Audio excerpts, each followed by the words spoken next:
Hi hello ನಮಸ್ತೆ. ತುಂಬ ದಿನ ಆಮೇಲೆ ವೀಡಿಯೋ ಹಾಕ್ತಾಯಿದ್ದೀನಿ. ಇದೊಂದು ಸ್ಪೆಷಲ್ ವೀಡಿಯೋ. ನಾವಿವತ್ತು ನಮ್ಮ ಮಗಳದ್ದು ಬರ್ಡೇ ಸೆಲೆಬ್ರೇಟ್ ಮಾಡಲಿಕ್ಕೆ ಒಂದು ಪ್ಲೇಸ್ಗೆ ಹೋಗ್ತಾಯಿದ್ದೀರಿ. ಬನ್ನಿ ನೋಡೋಣ ಎಲ್ಲಿ ಹೋಗೋಣ ಅಂತ, ಎಲ್ಲಿ ಹೋಗ್ತಿದ್ದೀರಿ ಅಂತ.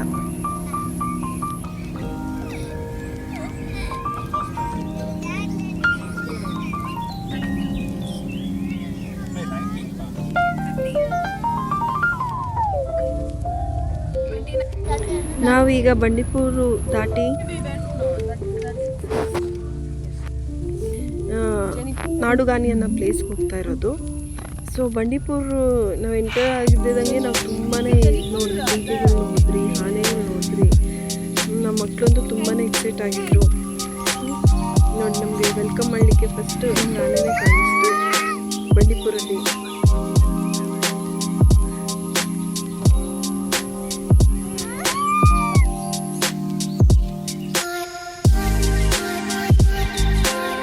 ಜಿಂಕೆ ಅಂತೂ ಎಲ್ಲ ಕಡೆ ಕಾಣಿಸ್ಕೊಳ್ಳುತ್ತೆ. ತುಂಬಾ ಜಿಂಕೆಗಳಿದೆ, ನೂರಾರು ಜಿಂಕೆಗಳಿದೆ ಬಂಡೀಪುರ. ಮತ್ತು ಜಿಂಕೆ, ಆನೆ ತುಂಬಾ ಕಾಣಿಸ್ಕೊಳ್ಳುತ್ತೆ. ಮಳೆ ಇತ್ತು, ಸೊ ಅದಕ್ಕೆ ಸ್ವಲ್ಪ ಪ್ರಾಣಿಗಳು ಕಡಿಮೆ ಆಯಿತು. ನಾವು ಲಾಸ್ಟ್ ಟೈಮ್ ಸಮ್ಮರ್ ಟೈಮಲ್ಲಿ ಹೋಗಿದ್ರಿ. ಸಮ್ಮರ್ ಟೈಮಲ್ಲಿ ಹೋದಾಗ ನಮಗೆ ತುಂಬಾ ಅನಿಮಲ್ಸ್ ಕಾಣಿಸ್ಕೊಂಡಿತ್ತು. ಈ ಸತಿ ಲೈಕ್ ಈಗ ರೈನ್ ಆಲ್ರೆಡಿ ಶುರು ಆಗೋಯ್ತಲ್ಲ, ಸೊ ಈಗ ಹೋದಾಗ ನಮ್ಗೆ ಅಷ್ಟು ಯಾವುದೂ ಪ್ರಾಣಿಗಳು ಕಾಣಿಸ್ಕೊಂಡಿಲ್ಲ. ಬರೀ ಜಿಂಕೆ ಮತ್ತು ಆನೆ ಅಷ್ಟೇ ಕಾಣಿಸ್ಕೊಂಡಿದ್ದು. ಇದಕ್ಕೆ ಮುಂಚೆ ಎಲ್ಲ ಹೋದಾಗ ನಮ್ಗೆ ಕರಡಿ ಕಾಣಿಸಿದೆ, ಒಂದು ಸತಿ ಲೆಪರ್ಡ್ ನೋಡಿದ್ರಿ. ಸೊ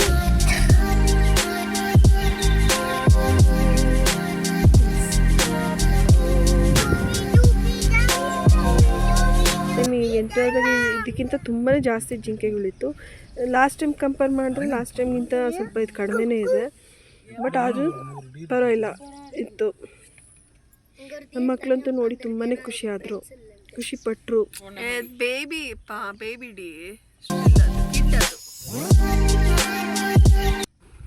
ಜಿಂಕೆ ಜಿಂಕೆ ಜಿಂಕೆ ನಾವು ಜಿಂಕೆ ಅಂತ ತುಂಬಾ ನೋಡ್ಬೋದು. ಬಂಡೀಪುರ ಮತ್ತು ಮುದುಮಲೆಯಲ್ಲಿ ತುಂಬಾ ನೋಡ್ಬೋದು. ಎಸ್ಪೆಷಲಿ ನಮ್ಮ ಮಗನಿಗೆ ಟೈಗರ್ ಅಂದರೆ ತುಂಬಾ ಇಷ್ಟ.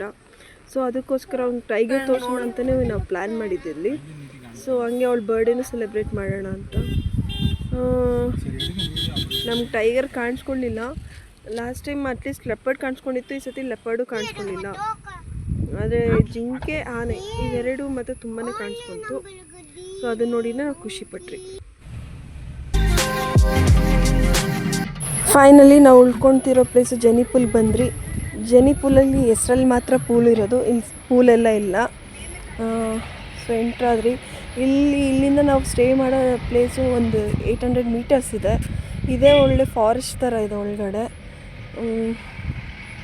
ಚೆನ್ನಾಗಿದೆ. ಇಲ್ಲಿ ಪ್ಲೇ ಏರಿಯಾ ಇದೆ, ಅಕ್ವೇರಿಯಮ್ ಇದೆ, ಮತ್ತು ಮ್ಯೂಸಿಯಮ್ ಇದೆ. ಮ್ಯೂಸಿಯಮ್ದೆಲ್ಲ ತೊಗೊಳೋಕ್ಕಾಗಲಿಲ್ಲ, ಮರ್ತೋಗ್ಬಿಟ್ಟೆ ತೊಗೊಳೋದು. ಕೆಲವೆಲ್ಲ ಶೂಟ್ ಮಾಡೋಕ್ಕಾಗಲಿಲ್ಲ, ಬಟ್ ಅದು ತುಂಬಾ ಚೆನ್ನಾಗಿದೆ. ಇದೇ ನಾವು ಕೆಳಗಡೆಯಿಂದ ಮೇಲೆ ಹತ್ತದೆ ಒಂದು ಟ್ರಕ್ಕಿಂಗ್ ಥರ ಹೋಗ್ಬಿಡುತ್ತೆ. ಅದೊಂದು 800 ಮೀಟರ್ಸ್ ಇದೆ. ಸೊ ಒಂದು ಒಳ್ಳೆ ಎಕ್ಸ್ಪೀರಿಯೆನ್ಸ್ ಆಗುತ್ತೆ. ಎಲ್ಲರೂ ಒಂದು ಸತಿ ಟ್ರೈ ಮಾಡಬೇಕು. ನೋಡಿ, ಇದೇ ಆಫ್ ರೋಡ್ ಹೆಂಗಿದೆ ಅಂತ ನಾವು ಹೋಗ್ತಾ ಇರೋ ಪ್ಲೇಸು. ಇಲ್ಲಿ ನರ್ಸರಿ ಸಹ ಇದೆ. ನಮ್ಗೆ different varieties of medicinal plant ನೋಡ್ಬೋದು. ತುಂಬಾ ಚೆನ್ನಾಗಿದೆ. ಬೆಟ್ಟದ ಮೇಲೆ ಒಂದು ಇದು ರೆಸಾರ್ಟ್ ಇದ್ದಂಗೆ. ಇದು ಬಂದ್ಬಿಟ್ಟು ತಮಿಳ್ನಾಡು ಗೌರ್ಮೆಂಟ್ ಅವ್ರದ್ದು.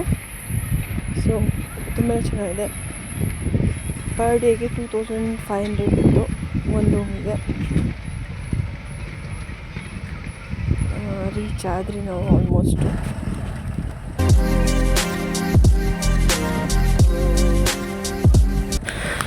ನೋಡ್ತಿದ್ದೀರಲ್ಲ, ಇದೇ ಒಂದು ಆಫ್ ರೋಡ್ ರೈಡ್ ಇದ್ದಂಗೆ ಇರುತ್ತೆ.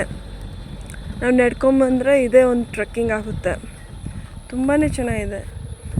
ಅದು ವೆದರು ತುಂಬ ಚೆನ್ನಾಗಿತ್ತು. ನಾವು ಬಂದಾಗ ಮಳೆ ಬಿದ್ದು ಆಗ್ತಾನೆ ಸ್ಟಾಪ್ ಆಗಿತ್ತು. ತುಂಬಾ ಚೆನ್ನಾಗಿತ್ತು. ಫುಲ್ ಮಂಜಿರುತ್ತೆ, ಎವ್ರಿ ಟೈಮ್ ಮಂಜಿರುತ್ತೆ ಇಲ್ಲಿ. ಎಲ್ಲರೂ ಒಂದ್ಸತಿ ಟ್ರೈ ಮಾಡಬೇಕು ಈ ಪ್ಲೇಸಿಗೆ ಬರೋದು. ನಮ್ದು ಇದು 4th ಟೈಮ್ ಈ ಪ್ಲೇಸಿಗೆ ಹೋಗ್ತಾ ಇರೋದು.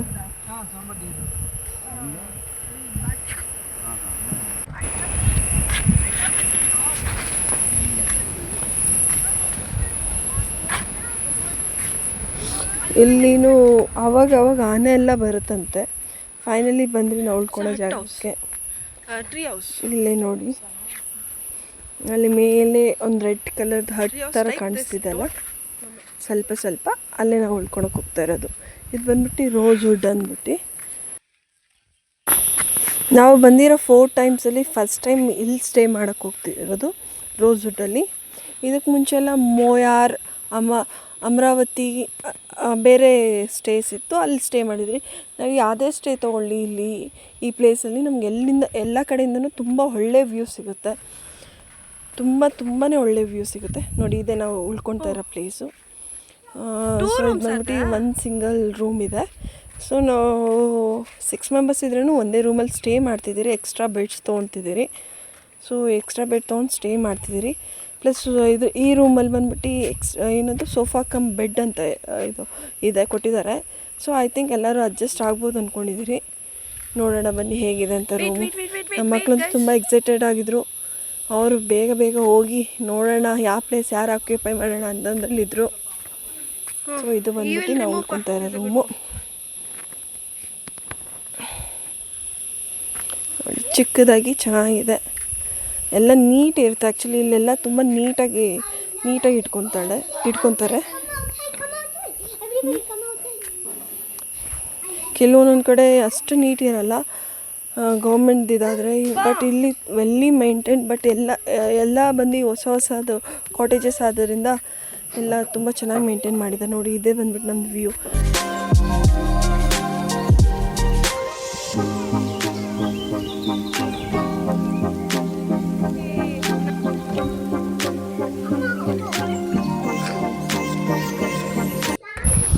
ಬಾತ್ರೂಮ್, ಟಾಯ್ಲೆಟ್ ಅಂತೂ ತುಂಬ ನೀಟಾಗಿ ಮೇಂಟೈನ್ ಮಾಡಿರ್ತಾರೆ ಈ ಪ್ಲೇಸಲ್ಲಿ.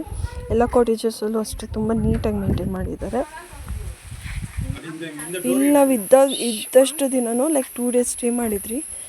ಎವ್ರಿ ಹಾಫ್ ಆನ್ ಅವರ್ ನಾವು ಹೊಸ ಥರದ್ದು ನೋಡ್ಬೋದು. ಲೈಕ್ ಹೊಸ ವ್ಯೂ ಥರ ಅನ್ಸುತ್ತೆ ನಮಗೆ. ಹೊಸ ಎಕ್ಸ್ಪೀರಿಯೆನ್ಸ್ ಆಗುತ್ತೆ. ಒಂದು ನಿಮಿಷಕ್ಕೆ ಫುಲ್ ಮೋಡ ಮುಚ್ಚಿರುತ್ತೆ, ಇನ್ನೊಂದು ನಿಮಿಷಕ್ಕೆ ಲೈಕ್ ಫುಲ್ ಬಿಸಿಲು ಬಂದಿರುತ್ತೆ.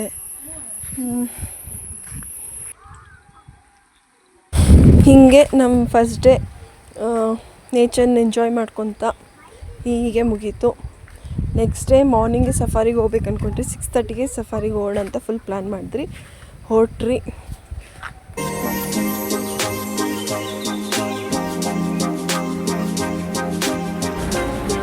ಈಗ ಮಾರ್ನಿಂಗ್ 6:30ಗೆ ಈಗ ಮುದುಮಲೈ ಸಫಾರಿಗೆ ಹೋಗ್ತಾಯಿದ್ದೀರಿ. ಲಾಸ್ಟ್ ಟೈಮ್ ಮುದುಮಲೆಯಲ್ಲೇ ನಾವು ಲೆಪರ್ಡ್ ನೋಡಿದ್ದು, ಸಫಾರಿದಲ್ಲೇ ನೋಡಿದ್ದು.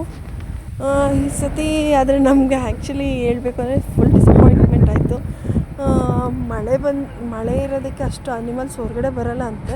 ಮಧ್ಯಾಹ್ನ ಮೇಲೆ ಇಲ್ಲ ಸಂಜೆ ಮೇಲೆ ಹೋದರೆ ಸಫಾರಿಗೆ ತುಂಬಾ ಅನಿಮಲ್ಸ್ ನೋಡ್ಬೋದಂತೆ. ಆದರೆ ಹೋಗ್ಬೇಕಾದ್ರೆ ಹೋಗೋ ರೂಟೇ ನೋಡಿ ಏನು ತುಂಬ ಚೆನ್ನಾಗಿದೆ. ನಾವು ಜಸ್ಟ್ ನೇಚರ್ನ ಎಂಜಾಯ್ ಮಾಡ್ಕೊಂಬಂದ್ರಿ ಅನ್ಬೋದು.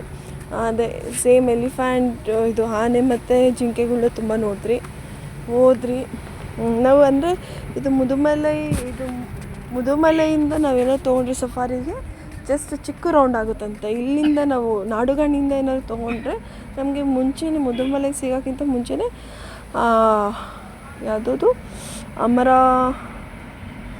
ಅದೊಂದು ಅಭಯಾರಣ್ಯ ಒಂದು ಇದಿದೆ, ಅಲ್ಲಿ ಗೌರ್ಮೆಂಟ್ ಸ್ಟೇ ಥ್ರೂ ಅಲ್ಲೊಂದು ಕಟ್ ಬರುತ್ತೆ, ಅಲ್ಲಿಂದ ಕರ್ಕೊಂಡು ಹೋಗ್ತಾರೆ. ಇದು ಆಲ್ಮೋಸ್ಟ್ 3.5 or 4 hours ಸಫಾರಿ ಅಂದ್ಕೊಳ್ಳಿ. 4 hours ಸಫಾರಿದಲ್ಲಿ ನಾವು ತುಂಬಾ ಅನಿಮಲ್ಸ್ ನೋಡ್ಬೋದು. ಲಾಸ್ಟ್ ಟೈಮ್ ತುಂಬಾ ನೋಡಿದ್ರಿ. ಬೈಸನ್ ನೋಡಿದ್ರಿ, ಲೆಪರ್ಡ್ ನೋಡಿದ್ರಿ, ಜಿಂಕೆ, ಆನೆ ಅಂತೂ ಕಾಮನಲ್ಲಿ. ಅದು ಬಿಟ್ಟು ಇನ್ನು ತುಂಬಾ ಅನಿಮಲ್ಸ್ ನೋಡಿದ್ರಿ. ಈ ಸತಿ ನಮ್ಗೆ ಗೊತ್ತಾಯಿತು ನೆಕ್ಸ್ಟ್ ಟೈಮ್ ನಾವು ಬರೋಂಗಿದ್ರೆ ನೋಡಿ ಇಲ್ಲಿ ಅಭಯಾರಣ್ಯಕ್ಕೆ ಬಂದ್ರಿ, ರೀಚ್ ಆದರೆ ಅಭಯಾರಣ್ಯದಿಂದ ಒಳಗಡೆ ಕರ್ಕೊಂಡು ಹೋಗಿದ್ದಾರೆ ನಮಗೆ. ಇದು ಬಂದ್ಬಿಟ್ಟು 3.5-4 hours ಜರ್ನಿ. ನೀವು ನೆಕ್ಸ್ಟ್ ಟೈಮ್ ಯಾರಾದರೂ ಟ್ರೈ ಮಾಡೋಂಗಿದ್ರೆ ನಾಡುಗಾಣಿಗೆ ಬಂದ್ಬಿಟ್ಟು ಅಲ್ಲಿಂದ ಹೋಗಿ ನಿಮ್ಗೆ ಆಲ್ಮೋಸ್ಟ್ 3.5-4 hours ಸಫಾರಿ ಮಾಡಿಸ್ತಾರೆ. 3.5-4 hours ನಾವು ಅಂದರೆ ಹೋದರೆ ಸಂಜೆ ಮೇಲೆ, ಮಧ್ಯಾಹ್ನ ಅಥವಾ ಸಂಜೆ ಮೇಲೆ ಹೋಗ್ಬೇಕು, ಬಿಸಿಲು ಬಂದಾಗ. ಆವಾಗ ಸ್ವಲ್ಪ ಅನಿಮಲ್ಸ್ ಎಲ್ಲ ಹೊರಗಡೆ ಬಂದಿರುತ್ತೆ ಅಂತ ಹೇಳ್ತಾರೆ. ಸೊ ನಾವು ತುಂಬಾ ನೋಡ್ಬೋದು. ಹೋಗ್ತಿದ್ದಂಗೆ ನೋಡಿ ಆನೆ ಕಾಣಿಸ್ತು, ಜಿಂಕೆಗಳು ಕಾಣಿಸ್ಕೊಂಡ್ರು. ಆದರೆ ಒಳಗಡೆ ವ್ಯೂ ಮಾತ್ರ ತುಂಬಾ ಚೆನ್ನಾಗಿದೆ. ಅದು ಮಳೆ ಆಗ್ತಾನೆ ಬಂದಿದೆ ಅಲ್ಲ, ಎಲ್ಲ ಚಿಗುರಿದೆ. ಇದು ಚಿಕ್ಕ ಚಿಕ್ಕದಾಗಿ ತುಂಬ ಇದು ಕ್ಯಾಮ್ರಾದಲ್ಲಿ ಎಷ್ಟು ಹೆಂಗೆ ಕಾಣಿಸ್ತಿದೆ ಗೊತ್ತಿಲ್ಲ, ಬಟ್ ಆದರೆ ಡೈರೆಕ್ಟಾಗಿ ನೋಡಿದಾಗ ಇನ್ನೂ ತುಂಬ ಚೆನ್ನಾಗಿ ಕಾಣಿಸಿದೆ. ಇಲ್ಲಿ ನೋಡಿ 2 ಜಿಂಕೆಗಳು ಜಗಳ ಆಡ್ತಾ ಇರೋದು, ಅದೊಂದು ಸಿಕ್ತು ನಮಗೆ. ಹೆಂಗೆ ಜಗಳ ಆಡ್ತಿದೆ ನೋಡಿ.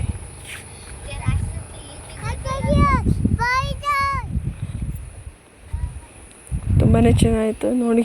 ಇದೊಂದು ವ್ಯೂ ಥರ ಸಿಕ್ತು ನಮ್ಗೆ. ಇದೊಂದು ಚೆನ್ನಾಗಿತ್ತು ನೋಡೋಕ್ಕೆ. ಅದಾದಮೇಲೆ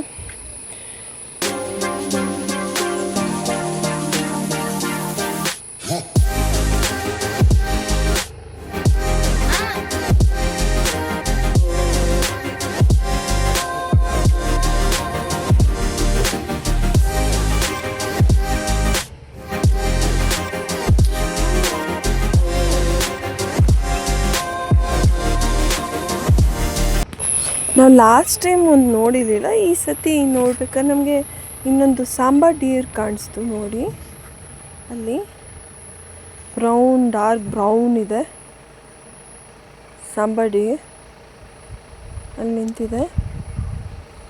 ಸಾಂಬಾ ಡಿಯರ್ ಕಾಣಿಸ್ತು. ಲಾಸ್ಟ್ ಟೈಮೆಲ್ಲ ಬಂದಾಗ ಇದು ಕಾಣಿಸ್ಕೊಂಡಿರಲಿಲ್ಲ. ನಮಗಿದು ಫಸ್ಟ್ ಟೈಮ್ ಈ ಸತಿ ಕಾಣಿಸ್ಕೊಂಡಿದ್ದು.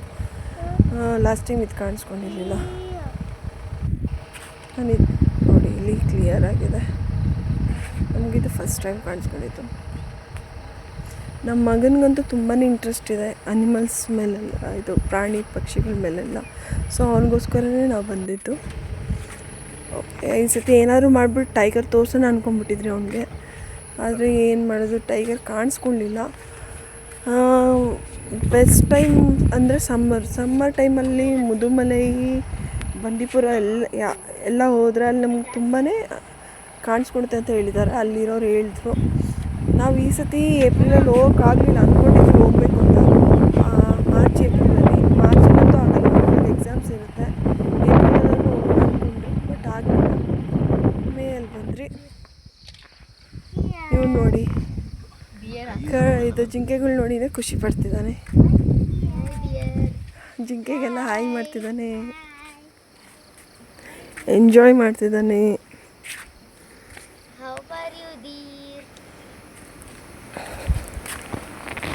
ಇವನಿಗೋಸ್ಕರನೇ ಬಂದಿದ್ದ ಅಂದ್ಕೊಳ್ಳಿ.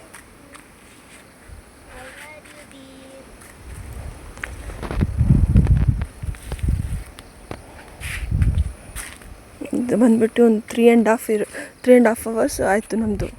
3.5 ಅವರ್ಸ್ ಸಫಾರಿ ಮಾಡಿದ್ರು. ಸಫಾರಿ ಚಾರ್ಜಸ್ ಬಂದ್ಬಿಟ್ಟು ಗಾಡಿಗೆ ಬಂದ್ಬಿಟ್ಟು 4000 ಕೊಡಬೇಕಾಗತ್ತೆ.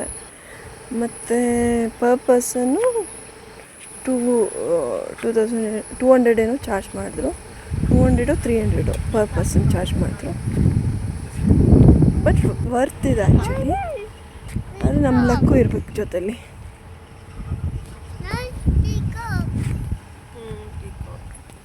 ಎಲ್ಲ ಅನಿಮಲ್ಸ್ ಎಲ್ಲ ಕಾಣಿಸ್ಕೊಳ್ಳಿಕ್ಕೆ.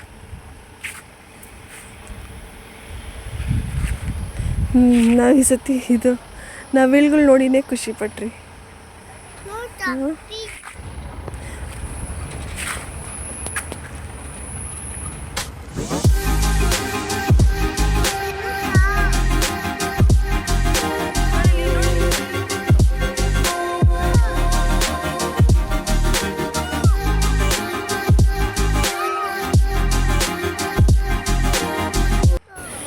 ಮಳೆ ಬಂದಿದ್ದಕ್ಕೆ ಅಲ್ಲಲ್ಲಿ ಎಷ್ಟು ನವಿಲುಗಳು ಕಾಣಿಸ್ತು ಅಂದರೆ ತುಂಬಾ ನವಿಲುಗಳಿತ್ತು. ನವಿಲು, ಜಿಂಕೆ, ಆನೆ, ಮೇಯ್ನಾಗಿ 3 ನೋಡಿದ್ದು ಅಂದ್ಕೊಳ್ಳಿ. ಹೊಸದಾಗಿ ಸಾಂಬಾ ಡಿಯರು ನೋಡಿದ್ರಿ. ಲಂಗೂರು ಅಷ್ಟು ಕಾಣಿಸ್ಲಿಲ್ಲ ಈ ಸತಿ. ಲಾಸ್ಟ್ ಟೈಮ್ ಲಂಗೂರು ತುಂಬ ನೋಡಿದ್ರಿ. ಈ ಸತಿ ಲಂಗೂರು ಅಷ್ಟು ಕಾಣಿಸ್ಕೊಳ್ಳಿಲ್ಲ ನಮಗೆ.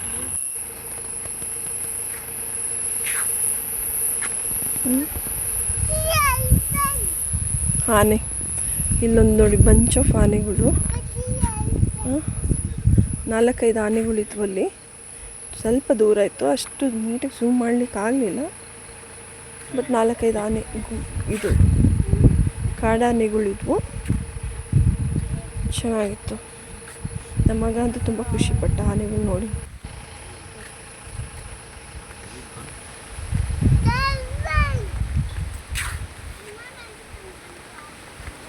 ನಾವು ಒಂದು 4 ಸತಿ ಬಂದಿದ್ರಿ. ಆದರೆ ಯಾವತ್ತೂ ನಮಗೆ ರೋಡ್ ಹತ್ರ ರೋಡ್ ಮಧ್ಯದಲ್ಲಿ ಆನೆ ಎಲ್ಲ ನಿಲ್ಕೊಂಡಿರುತ್ತಲ್ಲ, ಆ ಥರ ಎಲ್ಲ ನಾವು ಯಾವತ್ತೂ ನೋಡಿಲ್ಲ. ಸ್ವಲ್ಪ ಡಿಸ್ಟೆನ್ಸಲ್ಲೇ ನೋಡಿರೋದು ಇದುವರೆಗೂ ಆನೆಗಳನ್ನ ನಾವು. ಅದು ಒಂಥರ ಒಳ್ಳೆಯದೆ. ಹತ್ರದಲ್ಲೆಲ್ಲ ಬಂದರೆ ಆಮೇಲೆ ಕೆಲವೊಮ್ಮೆ ಅದು ಅಗ್ರೆಸಿವ್ ಆಗಿದ್ರೆ ನಮ್ಗೆ ಡ್ಯಾಮೇಜ್ ಆಗೋದು ಚಾನ್ಸಸ್ ಇದೆ. ದೂರದಿಂದನೇ ನೋಡಿ ಖುಷಿ ಪಡೋಣ.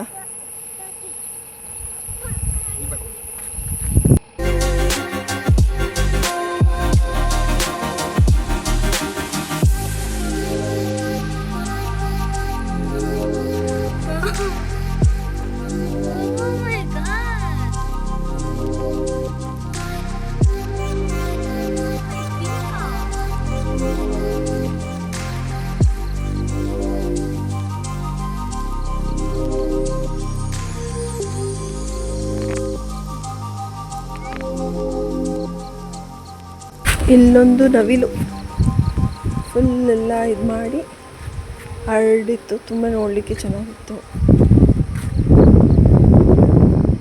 ಎಲ್ಲ ಮುಗಿಸ್ಕೊಂಡು ಇಲ್ಲಿ ತೆಪ್ಪಕಾಡಿಗೆ ರೀಚ್ ಆದ್ವಿ. ತೆಪ್ಪಕಾಡಿಗೆ ರೀಚ್ ಆದಾಗ ತೆಪ್ಪಕಾಡಲ್ಲಿ ಇದಿದೆ, ಎಲಿಫೆಂಟ್ ಫೀಡಿಂಗ್ ಇದೆ. ಎಲಿಫೆಂಟ್ ಫೀಡಿಂಗ್ ನಾವು ಹೋಗಲಿಲ್ಲ, ಲಾಸ್ಟ್ ಟೈಮ್ ಹೋಗಿದ್ರಿ. ಇಲ್ಲಿ ಫಸ್ಟ್ ಎಲಿಫೆಂಟ್ ಫೀಡಿಂಗ್ ಮಾಡೋಕ್ಕೂ ಮುಂಚೆ ಇಲ್ಲೆಲ್ಲ ಫುಲ್ ಸ್ನಾನ ಮಾಡಿಸ್ಕೊಂಡು ಕರ್ಕೊಂಡು ಹೋಗ್ತಾರೆ.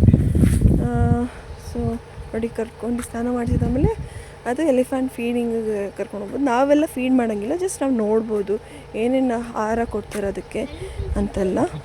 ಸೊ ಅಲ್ಲಿ ನಾವು ಈ ಸತಿ ಏನು ಹೋಗಲಿಲ್ಲ ಎಲಿಫೆಂಟ್ ಫೀಡಿಂಗಿಗೆ. ಮುಂಚೆ ಎಲ್ಲ ಹೋಗಿದ್ರಲ್ಲ, ಸೊ ಅದೇ ಇದಾಯಿತು. ಈ ಸತಿ ಏನು ಹೋಗಲಿಲ್ಲ. ಎಲ್ಲ ಸ್ನಾನ ಮಾಡಿಸಿ ಕರ್ಕೊಂಬರ್ತಿದ್ದೆ ಆನೆನ.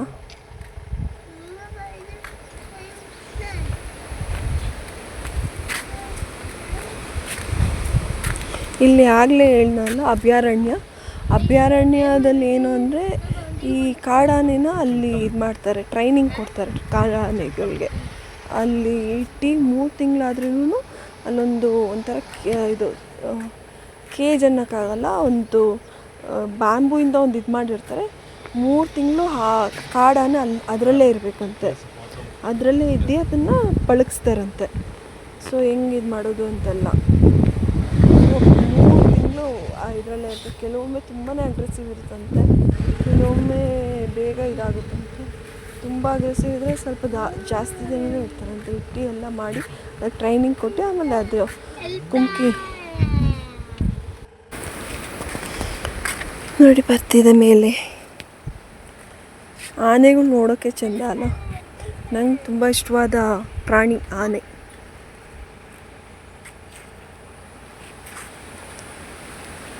ನೋಡೋಕ್ಕೆ ಚೆಂದ ಆನೆ. ನಮ್ಮ ಮಗ ನೋಡಿ ಹೆಂಗೆ ನೋಡ್ತಿದ್ದಾನೆ, ಭಯ ಪಡದೆ ನೋಡ್ತಿದ್ದಾನೆ. ಅದು ಹತ್ರ ಬರ್ತಿದೆ ಆದರೂ ಭಯ ಪಡದೆ ಹೆಂಗೆ ನೋಡ್ತಿದ್ದಾನೆ.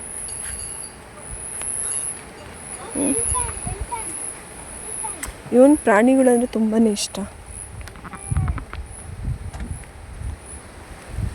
ಇದನ್ನು ಕ್ರಾಸ್ ಮಾಡ್ಕೊಂಡು ಈಗ ಕ್ರಾಸ್ ಮಾಡಿ ಮೇಲ್ಗಡೆ ಕರ್ಕೊಂಡು ಹೋಗ್ತಾರೆ. ಅಲ್ಲಿ ಅದಕ್ಕೆ ಊಟ ಇದಿರುತ್ತೆ, ಫೀಡಿಂಗ್ ಟೈಮ್ ಇರುತ್ತೆ. ಅದಾದಮೇಲೆ ಕಾಡಿಗೆ ಮತ್ತೆ ಬಿಟ್ಬಿಡ್ತಾರಂತೆ. ಸ್ವಲ್ಪ ಹೊತ್ತು ಕಾಡಲ್ಲಿರುತ್ತೆ.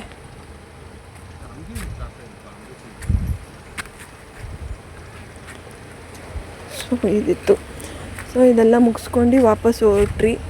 ಹೋಗ್ಬೇಕಾದ್ರೆ ನಮ್ಮ ಮಗಳದ್ದು ಬರ್ಡೇ ಇತ್ತು ಇವತ್ತು ಬಂದುಬಿಟ್ಟು ಸಂಡೇ 18th ಅವಳ ಬರ್ಡೇ ಇತ್ತು. ಹೋಗ್ತಾನೆ ಕೇಕ್ ತೊಗೊಂಡೋದ್ರಿ. ಅಲ್ಲೇ ನಾವು ಅಂದ್ಕೊಂಡಿದ್ರಿ ಅಂತ ಕೇಕ್ ಸಿಗ್ಬೋದು ಏನು ಅಂತಲ್ಲ, ಅಲ್ಲಿ ಅದು ತುಂಬ ಒಳ್ಳೆ ಕೇಕ್ ಸಿಕ್ತು. ಆ್ಯಕ್ಚುಲಿ ಹೇಳಬೇಕು ಅಂದರೆ ಆ ಕಡೆ ಎಲ್ಲ ಬೇಕ್ರಿ ಐಟಮ್ಸು ತುಂಬಾ ಚೆನ್ನಾಗಿದೆ, ಫ್ರೆಶ್ ಆಗಿರುತ್ತೆ, ತುಂಬ ಟೇಸ್ಟಿಯಾಗಿರೋ ಐಟಮ್ಸ್ಗಳು ಸಿಗುತ್ತೆ ನಮಗಲ್ಲಿ. ಸೊ ಹಾಗೆ ಹೋಗ್ಬೇಕಾದ್ರೆ ಇಲ್ಲಿ ಜಿಪ್ ಲೈನ್ ಬೇರೆ ಇತ್ತು. ಆ ಜಿಪ್ ಲೈನ್ ಮಾಡಿದ್ರೆ ನಮ್ಮ ಮಗ್ಳಿಗೆ ತುಂಬಾ ಇಷ್ಟ ಜಿಪ್ ಲೈನ್ ಇಲ್ಲಿಂದು. ಅದು ಕ್ಲಿಪ್ಪು ಮಿಸ್ ಆಗೋಗಿದೆ. ಸೊ ಕ್ಲಿಪ್ಪು ಇದ್ರೆ ಹಾಕ್ತಿದ್ರಿ. ಇದು ನಾವು ನಮ್ಮ ರೂಮಲ್ಲಿಂದ ತೆಗ್ದಿದ್ದು. ಅವಳ ಬರ್ಡೇ ಡೆಕೋರೇಷನ್ ಮಾಡೋಕ್ಕೆ ಶುರು ಮಾಡಿದ್ರಿ. ಅಲ್ಲಿ ಹೋಗಿ ಬಂದು ಸ್ವಲ್ಪ ರೆಸ್ಟ್ ಮಾಡಿ ತಿಂಡಿ ಎಲ್ಲ ತಿಂದು ಆಮೇಲೆ ಅವಳದು ಡೆಕೋರೇಷನ್ ಮಾಡ್ಲಿಕ್ಕೆ ಶುರು ಮಾಡಿದ್ವಿ ಅವಳ ಬರ್ಡೇದು. ಈ ಸತಿ ಅವಳು ಹೇಳಿದ್ಲು ಮರ್ಮೇಡ್ ಥೀಮೇ ಬೇಕು ಅಂತ ಕೇಳಿದ್ಲು. ನೋಡಿ ನಾನು ನಿಮ್ಗೆ ಹೇಳಿದ್ನಲ್ಲ, ಕ್ಷಣ ಕ್ಷಣಕ್ಕೂ ಇಲ್ಲಿ ಚೇಂಜ್ ಆಗ್ತಾ ಇರುತ್ತೆ. ಒಂದೊಂದು ಕ್ಷಣ ತುಂಬಾ ಚೆನ್ನಾಗಿರುತ್ತೆ ನೋಡಲಿಕ್ಕೆ, ವ್ಯೂ ತುಂಬಾ ಚೆನ್ನಾಗಿರುತ್ತೆ. ಸೊ ಆಗಾಗ ಹಿಂಗೆ ಶೂಟ್ ಮಾಡ್ತಾ ಅವಳ ಬರ್ಡೇಗೆ ರೆಡಿ ಮಾಡ್ತಾಯಿದ್ರಿ. ಮಕ್ಕಳು ತುಂಬಾ ಎಂಜಾಯ್ ಮಾಡಿದ್ರು. ಸೊ ನಮ್ಮ ಮಗಳು ಯಾವಾಗ ಕೇಕ್ ಕಟ್ ಮಾಡ್ತೀನಿ ಅಂತ ಕೇಕ್ಗೋಸ್ಕರ ಕಾಯ್ತಾಯಿದ್ಲು. ಸೊ ಫೈನಲಿ ಅವಳ ಬರ್ಡೇ ಫೈನಲ್ ಡೆಕೋರೇಷನ್ ಹಿಂಗೆ ಬಂತು ನೋಡಿ. ಒಂದೊಂದು ನಿಮಿಷಕ್ಕೂ ಅದು ವೀಡಿಯೋ ಮಾಡಲೇಬೇಕು ಅನಿಸುತ್ತೆ. ಇದು ಫೈನಲ್ ಡೆಕೋರೇಷನು ಸಿಂಪಲ್ಲಾಗೇ ಇತ್ತು. ಸೊ ಅಲ್ಲೂ ಜಾಸ್ತಿ ಎಲ್ಲ ಬಲೂನ್ಸ್ ಎಲ್ಲ ತೊಗೊಂಡೋಗಂಗಿಲ್ಲ, ಇದು ಮಾಡೋಂಗಿಲ್ಲ. ಇದು ಏನಂತಾರೆ, ಆ್ಯಕ್ಚುಲಿ ಅಲ್ಲೆಲ್ಲ ಪ್ಲಾಸ್ಟಿಕ್ ಯೂಸ್ ಮಾಡೋಂಗಿಲ್ಲ, ಪ್ಲಾಸ್ಟಿಕ್ ಬಾಟಲ್ಸ್ ತೊಗೊಂಡೋಗಂಗಿಲ್ಲ. ಇದು ಫೈನಲ್ ಲುಕ್ ಆಗಿತ್ತು ಅವಳ ಬರ್ಡೇದು.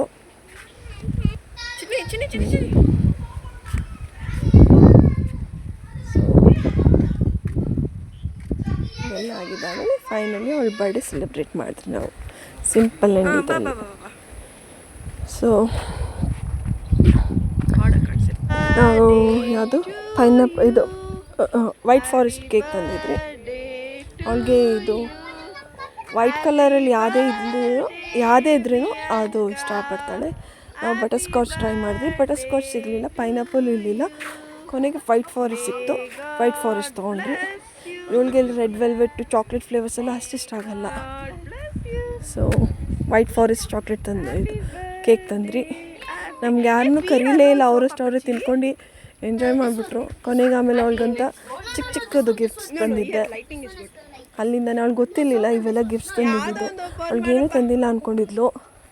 ಸೊ ಅಲ್ಲಿ ಅವ್ಳಿಗೆ ಗೊತ್ತಿಲ್ಲದಿರೋನೇ ಸರ್ಪ್ರೈಸಾಗಿ ಅಲ್ಲೇ ಮನೇಲೇ ಪ್ಯಾಕ್ ಮಾಡಿ ಒಂದು ಸೂಟ್ಕೇಸಲ್ಲಿ ಫಸ್ಟೇ ಎತ್ತಿಟ್ಬಿಟ್ಟಿದ್ರಿ. ಸೊ ಇಲ್ಲಿ ಬಂದಮೇಲೆ ಅವ್ಳಿಗೆ ಕೊಟ್ಟಿದ್ದು. ತುಂಬಾ ಸರ್ಪ್ರೈಸ್ ಆದಳು, ಖುಷಿಪಟ್ಲು ಎಲ್ಲ. ಇವಾಗ ಹೆಂಗೋ ಸ್ಕೂಲ್ ಶುರು ಆಗ್ತಿದೆ, ಸೊ ಹೆಂಗೋ ಬೇಕಲ್ಲ ಅಂದ್ಬಿಟ್ಟು ಅವ್ಳಿಗೆ ಒಂದು ಪೆನ್ಸಿಲ್ ಬಾಕ್ಸು, ಪೌಚು ಎಲ್ಲ ಇಂಥವೇ ತಂದ್ರಿ. ಆ್ಯಕ್ಚುಲಿ ಹೇಳ್ಬೇಕು ಅಂದರೆ ಹೆಣ್ಮಕ್ಳಿಗೆ ಚೆನ್ನಾಗಿ ಗಿಫ್ಟ್ಸ್ ಕೊಡಿಸ್ಬಿಡ್ಬೋದು. ಅವ್ರಿಗೆ ಕ್ಲಿಪ್ಸು, ಹೇರ್ ಬ್ಯಾಂಡ್ಸು, ಇಂಥವೇ ಬ್ರೇಸ್ಲೆಟು, ಚಿಕ್ಕ ಐಟಮ್ಸ್ ಕೊಡ್ಸಿದ್ರೆ ಅವ್ರು ತುಂಬ ಖುಷಿ ಪಟ್ಬಿಡ್ತಾರೆ. ಬಾಯ್ಸ್ಗೆ ಇನ್ನು ಏನು ಕೊಡಿಸ್ಬೇಕು ಅಂತ ಒಂದೊಂದ್ಸತಿ ಯೋಚನೆ ಮಾಡಬೇಕಾಗುತ್ತೆ. ಬಟ್ ಹುಡುಗಿಯರಿಗಂತೂ ಅವ್ರು ಚಿಕ್ಕ ವಯಸ್ಸಲ್ಲೇ ತುಂಬ ಖುಷಿ ಪಟ್ಬಿಡ್ತಾರೆ. ಸೊ ಹಿಂಗೆ ಅವಳಿಗೆ ಒಂದೆರಡು ಟಾಪ್ ತಂದ್ರಿ. ಟಾಪ್ ಡ್ರೆಸ್ಸು ಒಂದು ಪ್ಯಾಕ್ ಮಾಡಿಟ್ಟಿದ್ರಿ, 2 ಡ್ರೆಸ್ಸಸ್ಸು ಲೈಕ್ ಜೀನ್ಸ್ ಟಾಪು. ಆಮೇಲೆ ಡ್ರೆಸ್ಗೆ ಅವಳು ಏನು ಖುಷಿ ಪಡಲಿಲ್ಲ, ಬಟ್ ಆದರೂ ಒಂದು ಸ್ವಲ್ಪ. ಅದಾಮೇಲೆ ನೋಡಿ ಈಗ ಏನು ಮಾಡ್ತಾಳೆ ಅಂತ ಒಂದು ಸ್ಟೋರಿ ಬುಕ್ ಕೊಡಿಸಿದ್ರಿ. ಇನ್ಮೇಲಿಂದ ಅವಳು ಸ್ಟೋರಿ ಓದೋಕ್ಕೆ ಶುರು ಮಾಡಲಿ ಅಂತ. ಬುಕ್ಕು ನೋಡಿದ್ಲು, ಹಂಗೆ ಸೈಡಲ್ಲಿ ಇಟ್ಬಿಟ್ಲು. ಅದನ್ನ ಮೇಲೆ ಕಾನ್ಸಂಟ್ರೇಟೇ ಮಾಡೋಕ್ಕೆ ಹೋಗಲಿಲ್ಲ. ಬುಕ್ಕನ್ನ ಹೆಂಗೆ ಸೈಡಿಗೆ ಹಾಕ್ಬಿಟ್ಲು ಅಂದರೆ ಇನ್ಮೇಲಿಂದ ಇದು ಅಭ್ಯಾಸ ಶುರು ಮಾಡೋಣ ಅಂತ. ಡೈಲಿ ನೈಟ್ ಮಲ್ಗೋಕ್ಕೂ ಮುಂಚೆ ಅವಳಿಗೆ ಒಂದು ಸ್ಟೋರಿ ಓದಿಸ್ಬಿಟ್ಟು ಮಲ್ಸೋಣ ಅಂತ. ಸೊ ಸ್ಟೋರಿ ಬುಕ್ ಕೊಟ್ಟಿದ್ದೀರಿ. ಓಪ್ಸೋ ಫಾಲೋ ಮಾಡಿಸ್ತೀನಿ ಅಂತ. ಸೊ ನಾನು ಆಗಲೇ ಹೇಳಿಲ್ಲ ಹೆಣ್ಮಕ್ಳಿಗೆ ಈಸಿನೇ ಗಿಫ್ಟ್ಸ್ ಕೊಡೋದು ಅಂತ. ಕ್ಲಿಪ್ಸು, ಹೇರ್ ಬ್ಯಾಂಡು, ಎಷ್ಟು ಖುಷಿ ಪಟ್ಬಿಟ್ಲು. ಬ್ರೇಸ್ಲೆಟ್ ಕೊಡಿಸಿದ್ದಕ್ಕೆ ಹೇರ್ ಬ್ಯಾಂಡು, ಕ್ಲಿಪ್ಪು ಎಲ್ಲ ನೋಡಿ ಅವಳಿಗಿದೆ ಇಷ್ಟ. ಚಿಕ್ಕ ವಸ್ತುನೇ ಇಷ್ಟ. ಆ್ಯಂಡ್ ಫೈನಲಿ ಬಂದು ಈ ದೊಡ್ಡ ಗಿಫ್ಟು. ಅವಳು ಆ್ಯಕ್ಚುಲಿ ಒಂದು ಸೆಟ್ಟು ನೋಡಿದ್ಲು ಅವ್ರ ಕಸಿನ್ ಹತ್ರ, ಅದೇ ಥರದ್ದು ಬೇಕಂದಿದ್ಲು. ಸೊ ಆ ಥರದ್ದಿಲ್ಲ, ಇದು ಸ್ವಲ್ಪ ಅದಕ್ಕಿಂತ ಸ್ವಲ್ಪ ಬೇರೆ ಥರದ್ದು. ಇದು ಐಸ್ ಕ್ರೀಮ್ ಟ್ರಾಲಿ. ಸೊ ಎಲ್ಲ ಫುಲ್ ಐಸ್ ಕ್ರೀಮ್ದು ಸೆಟ್ ಥರದ್ದು. ಇದು ನೋಡಿನೂ ತುಂಬಾ ಖುಷಿಪಟ್ಲು, ತುಂಬಾ ಖುಷಿ ಆಯಿತು. ಹಿಂಗಿತ್ತು ನಮ್ಮದು ನಾಡುಗಾನಿ ಜೆನಿಪುಲ್. ನೆಕ್ಸ್ಟ್ ನಾವು ಹೋಗಿದ್ದೆ ಈ ರೆಸಾರ್ಟ್ಗೆ. Stay tune for next video.